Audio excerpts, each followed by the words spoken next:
Now I'd like to switch to talking about the inner work. The inner work in terms of developing and honing our cultural humility.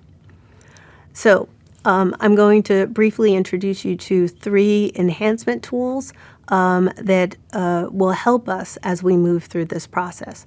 The first one, and this is, we'll circle back to this later when we're talking about the outer work, is about emotional intelligence. Emotional intelligence has nothing to do with intellectual intelligence. Emotional intelligence, defined here by Daniel Goleman, who wrote the book, is the ability to manage yourself and your relationships. There are 2 sides of the same coin in terms of emotional intelligence. First, we're going to do the inner work. And the inner work is the interpersonal competence that we need to develop in terms of self-awareness, being mindful of our feelings in that particular moment, and self-regulation in terms of when in particular moments we might need to tone things back, we might need to not express our frustration, etc. Outer work includes being socially aware, social awareness, and then also relationship management, learning how to ask really good questions. The second enhancement tool that I'd like to introduce you to is called Stages of Learning.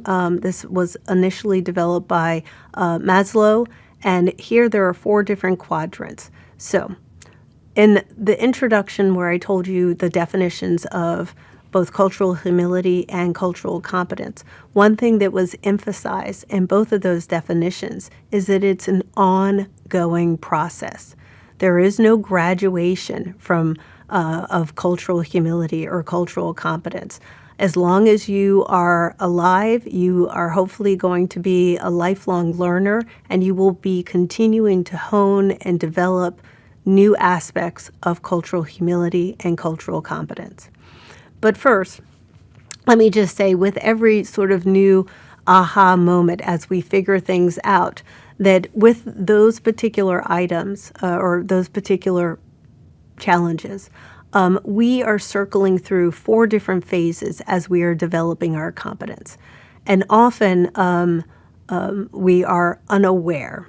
So the very first step in stages of learning is when we are unconsciously incompetent. That means that we're not even aware that we don't know that we don't know something. I think this is the worst place to be, is to be clueless and think that you know something and that you are not aware that you really don't know what you're talking about. And how we move from being unconsciously incompetent is really taking in, like working on this inner self-awareness, mindfulness about when people are giving you feedback and people are commenting on things that you may have said or done, instead of dismissing them, really opening up and trying to figure out, well, what happened here? What was the disconnect? And that is an aha moment when you are moving from unconscious incompetence to being consciously incompetent. I love being consciously incompetent because that means that there's room to grow. I know what I don't know, and now I am working on trying to fill those gaps. So moving from conscious incompetent to conscious competence is all about developing skills. It's about education. It's about acquiring new information. It's about practicing particular skills, getting feedback, etc. It's about doing the work of trying to understand what it was that you thought you knew, that you now know that you don't know, and trying to practice doing it better. Conscious competence means that now you not only have awareness, but that you've acquired some skills to be able to do things better. And how we move from being consciously competent to unconsciously competent is practice and getting more feedback. We never stop learning. We never stop perfecting our skills here. I like to think of being unconsciously competent is also a place where culture sits. Every single one of us, if we are a part of a cultural community or a community that has particular views and beliefs and practices, for most of us, we just know how to be members of that community. It's hard to articulate what the rules are and how we fit into that community in terms of rules, beliefs, etc., because we are unconsciously competent. We just know what it means to be a member of a particular community. And ultimately, that is our goal in terms of honing and developing our cultural humility around any topic. It's getting to the point where it's second nature. We don't even think about it anymore. And this is where we can appreciate our change over time and that we ultimately arrive at cultural humility. It's important in the stages of learning to also remember that when we are learning and moving through those stages, that there might be a moment, especially when we are unconsciously incompetent, that we might sort of turn to someone and say, hey, that wasn't my intent. But it's really important to, in those moments, instead of dismissing when you get feedback, to recognize that your actions have an impact. So I know that we like to judge ourselves by intent. It wasn't my intent. I didn't mean to offend you. I didn't mean to hurt you. But to understand that the impact is most important. And in those moments, to acknowledge the impact, the hurt or the harm caused by a careless statement or whatever, and to recognize that it doesn't matter what your intent is. What's most important is your impact, whether real or perceived. So I love this cartoon, and it's basically, I want you to just sort of think about it. What type of competence is this? Now, it's an image of a magician walking by with his magic wand, and he walks by a homeless person who's holding out a hat. And immediately, he creates a bunny to sit in this hat. And what is, is he, in some sense, unconsciously competent in the fact that, like, he sees a hat and immediately he produces a rabbit? Or is he unconsciously incompetent in the fact that he couldn't recognize socially what was happening and that this person holding out their hat was not asking for a rabbit, a magic trick, but was asking for help? The third and last enhancement tool that I'd like to introduce you to is called the kaleidoscope, a diversity identity model, and it was developed by N.Taylor, who is my mother, in full disclosure. My mother is a pioneer of diversity, equity, and inclusion training, and she developed this as part of her dissertation. And so the kaleidoscope model has three different components. First, it argues that we all each possess a unique and distinct diversity identity profile. And this is formed over time, and it is as unique as our DNA. The second component is that there are diversity dimensions that we hold that might vary in dominance and importance, and often that these vary in dominance and importance depending on what context we're in. And that these particular diversity dimensions also are key to the development of our own sense of how we define ourselves and often how others define us. And then number three is that our identity profile not only, this is the humility part in terms of self-reflection and critique, is that we need to also understand that our identity profile informs or influences how we view the world around us and how we treat others, both consciously or unconscious. So, what cultural dimensions are primary for you? At this particular moment, after I reveal everything on the slide, I'd like for you to pause this, and I'd like for you to just quickly jot down, what are those primary dimensions for you? Often a lot of people focus on sort of the big, obvious things that are above what I like to say above the waterline. Our nationality, our ethnicity, our race, our color, our language, our religion, our orientation, etc. But there's often a lot of things that we call that are below the waterline of visibility that people might not necessarily see. You might not know someone's nationality until they speak and you get to hear their accent. You might not be able to see or recognize their social class or their orientation or their other particular aspects that are really salient to their profile. So here I love this image of this woman wearing all these different stickers in terms of diversity dimensions or the different hats that she wears. She's a lawyer, she's a soccer mom, she's a daughter, she's a neighbor, she's a cousin, she's a coach. She's wearing a lot of different hats. But which of those diversity dimensions are real primary for her? Several years ago, I was asked to, in a group training, to identify what my primary dimension is. And they wanted me to just pick one. And I found that very difficult because I'm not just Black. And I'm a Black woman. And so for me, my primary identity is the fact that I'm a Black woman. Now, my secondary dimensions could be the fact that, yeah, I'm a soccer mom, I'm a ballet mom, that I'm an anthropologist. And often a lot of my secondary or even my primary dimensions could shift depending on the context.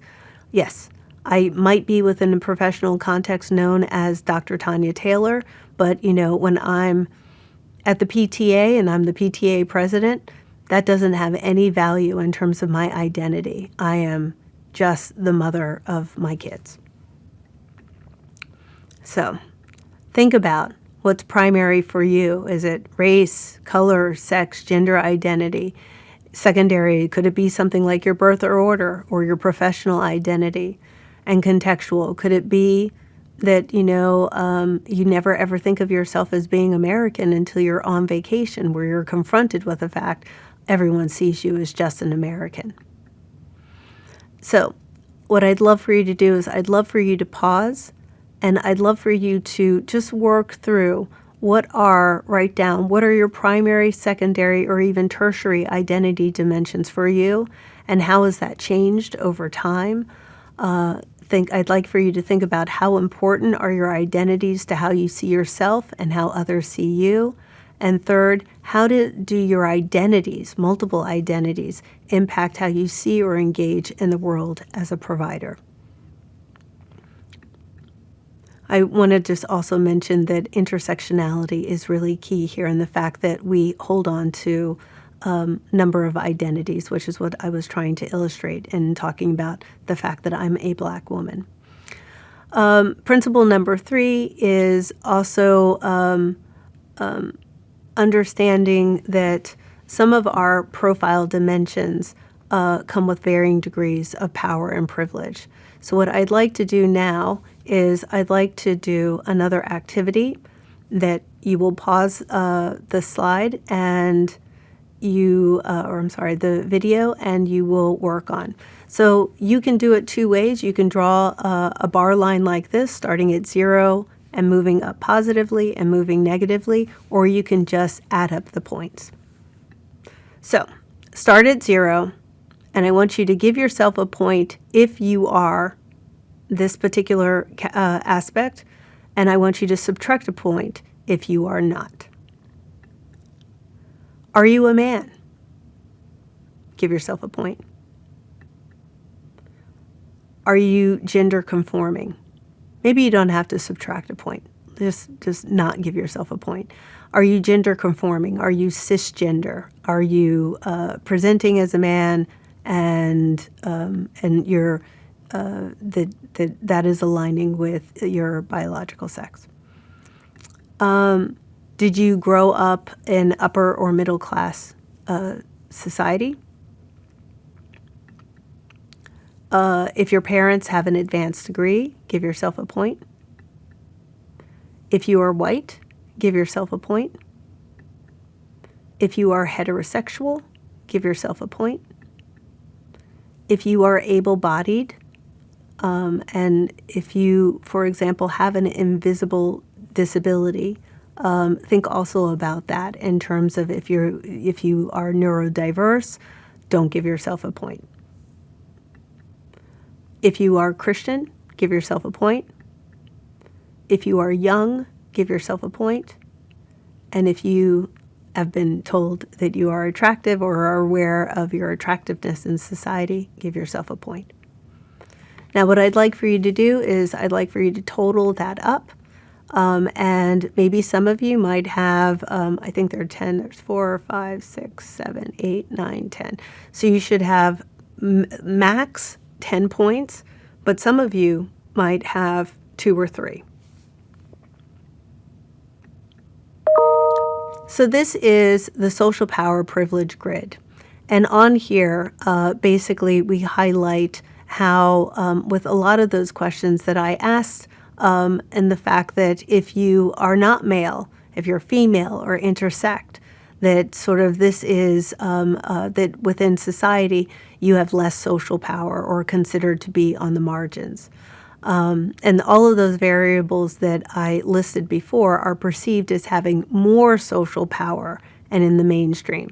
This is not, this is a social construct.